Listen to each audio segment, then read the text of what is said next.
desde as primeiras muralhas. A engenharia que molda o campo de batalha moderno. A engenharia militar na história. Olá, eu sou Alexander Pod. E eu sou a Erika Cast. Bem-vindos ao Podiumcast, Engenharia Militar na História e na Atualidade. Hoje vamos para 218 a.C. Vambora, Cisão! Hora de seguir Aníbal. Olha isso, estamos lá, falando diretamente de Cartago. Hoje contaremos como foi a travessia dos Alpes por Aníbal e seu exército. Imagina a cena. O ano é 218 a.C. Você está ali, no pé de uma muralha de rocha e gelo que parece que toca o céu.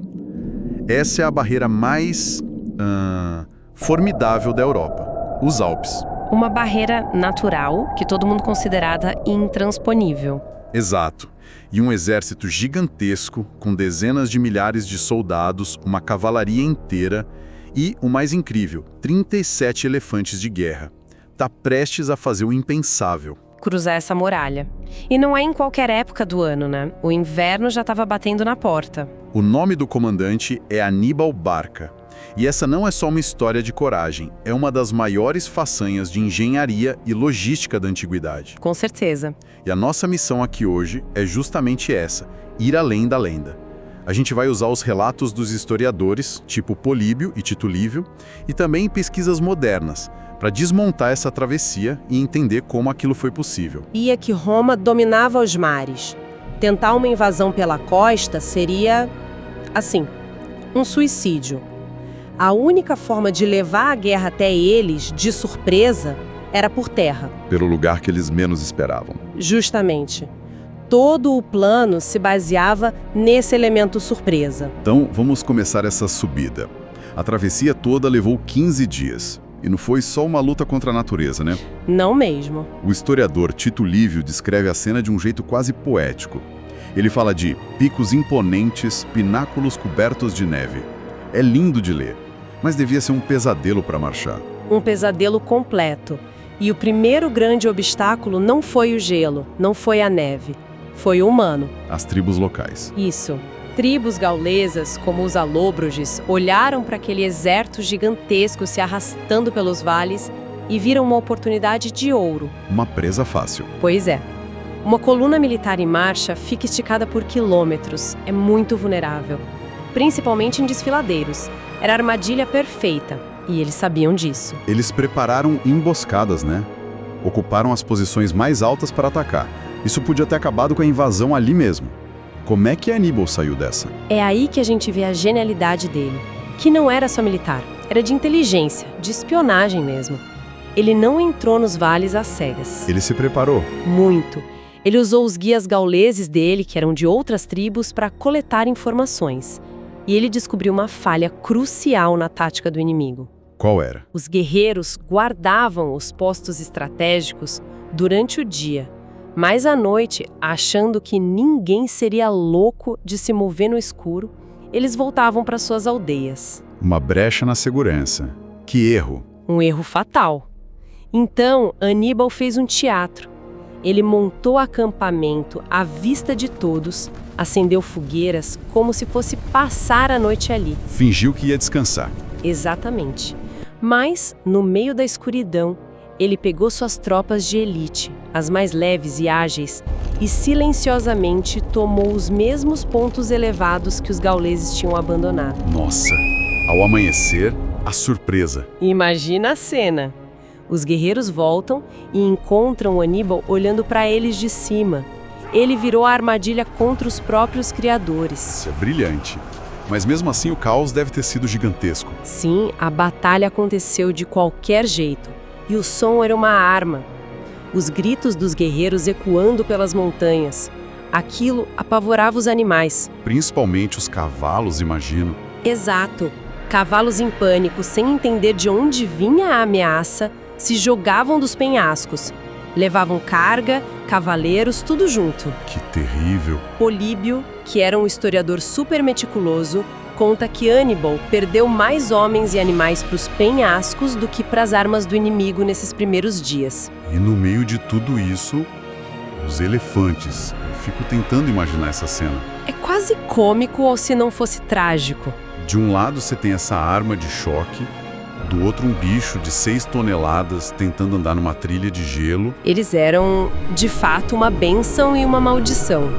Nos caminhos estreitos, eles atrasavam todo mundo, criavam um gargalo terrível. Mas eles tinham uma vantagem, né? Tinham. Eles podem ter salvo parte do exército. Os gauleses nunca tinham visto criaturas como aquelas. O barulho, o cheiro, o tamanho, eles tinham pavor. As fontes dizem que eles não ousavam se aproximar da parte da coluna onde os elefantes estavam. Então os elefantes criaram uma espécie de zona segura no meio do caos. Exatamente. Um santuário móvel. Que loucura. Bom, depois de 9 dias de subida infernal, eles chegam no cume. Os soldados exaustos, congelando, pensando: ok, o pior já passou, agora é só descer. Pois é, só que não. A montanha ainda não tinha terminado com eles. A descida pelo lado italiano era ainda pior. Pior? Como assim? Mais curta, sim, mas muito mais íngreme. E como era a face da montanha que pegava menos sol, estava coberta de neve fresca sobre uma camada de gelo antigo. Um pesadelo. Uma armadilha de gelo. E foi aí, no meio da descida, que eles encontraram um obstáculo que paralisou o exército inteiro. O fim da linha. O que era? Um deslizamento de terra. Políbio, que refez essa rota décadas depois, descreve uma avalanche que tinha arrancado um pedaço de quase 300 metros da trilha. 300 metros? Sim. De um lado, uma parede de rocha vertical, do outro, um precipício. Não tinha como contornar. O exército estava preso. A imagem é desesperadora. Milhares de homens e animais presos numa trilha, com o inverno chegando. E a pressão era imensa, porque não eram só os soldados. Os elefantes, presos acima da linha das árvores, não tinham o que comer. A arma secreta de Hannibal estava literalmente morrendo de fome. Tentaram um desvio. Tentaram. Por um trecho com neve mais profunda e foi catastrófico. A neve fresca cedia e eles caíam na camada de gelo por baixo. Homens e cavalos escorregavam para a morte. A situação era crítica. E é nesse momento de desespero total que a história vira quase ficção. É aqui que surge aquela solução bizarra e genial contada por Tito Livio: fogo e vinho azedo. Pois é. Quando a gente lê isso pela primeira vez, a reação é duvidar. Parece mito, né? A ideia de quebrar uma rocha gigante com vinagre soa ridícula. Totalmente. Mas a ciência moderna olhou para isso e disse: peraí, isso pode ter funcionado. E a explicação é fascinante. Ok, vamos analisar isso. Como seria possível? Primeiro, eles derrubaram árvores enormes e construíram uma fogueira gigântica contra a face da rocha. Eles precisavam superaquecer a pedra. É o choque térmico, o princípio básico. Exato. Pensa no frio do ambiente, talvez abaixo de zero, e de repente uma parte da rocha fica incandescente. Isso por si só já causa um estresse no material. E aí entra o tal do vinagre. Aí entra o vinagre, que na verdade era a posca, uma bebida comum dos soldados feita com vinho azedo.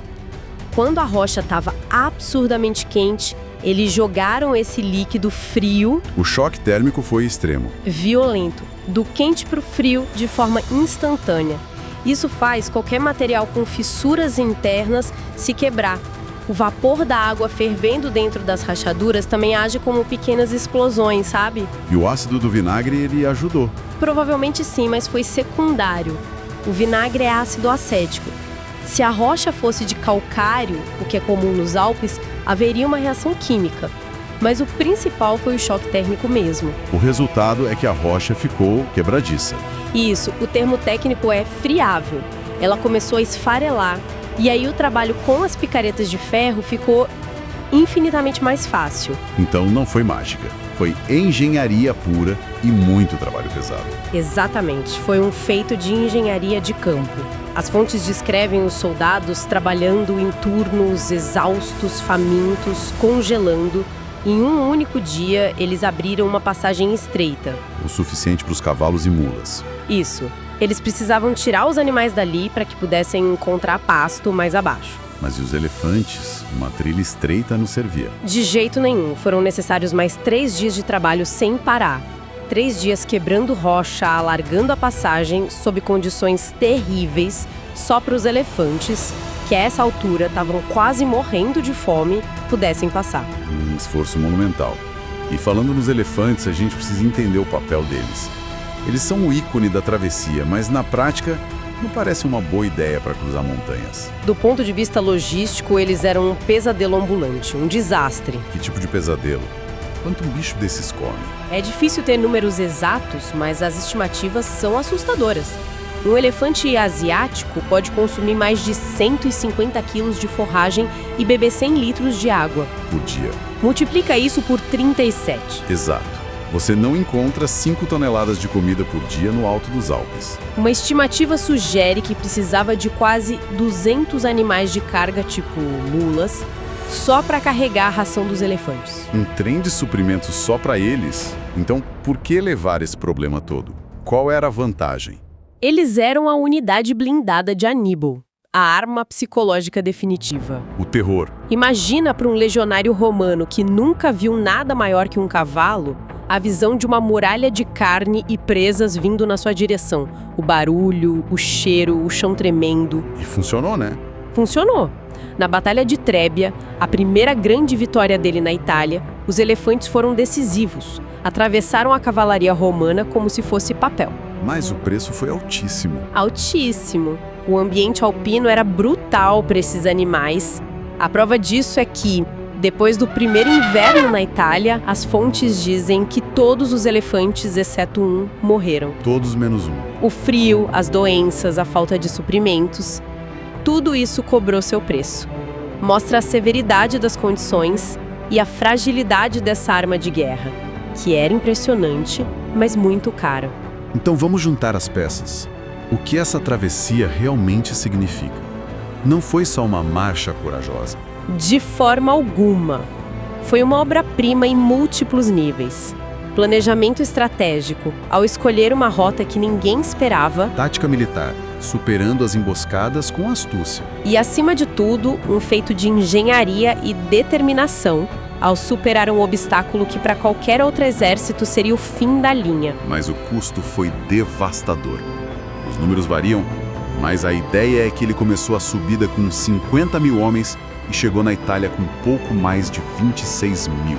Perdeu quase metade do exército. Para a fome, para o frio, para os acidentes, sim, o custo humano foi inacreditável.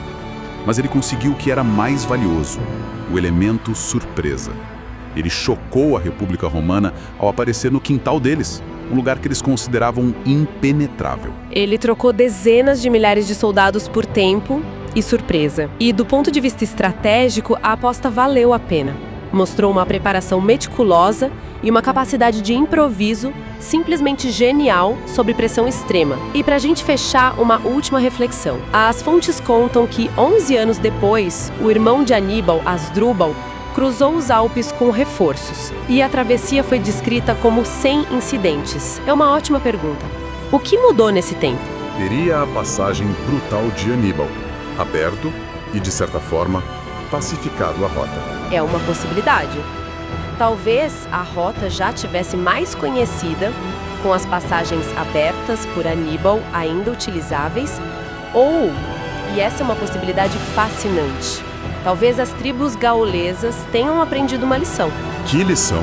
Que era muito mais inteligente e mais seguro deixar os exércitos cartagineses passarem para lutar contra os romanos lá embaixo do que tentar enfrentá-los nas montanhas. Talvez a travessia de Aníbal não tenha domado as montanhas, mas sim as pessoas que viviam nelas. Bom, esse foi o nosso pod. Encast de hoje. Engenharia Militar na História.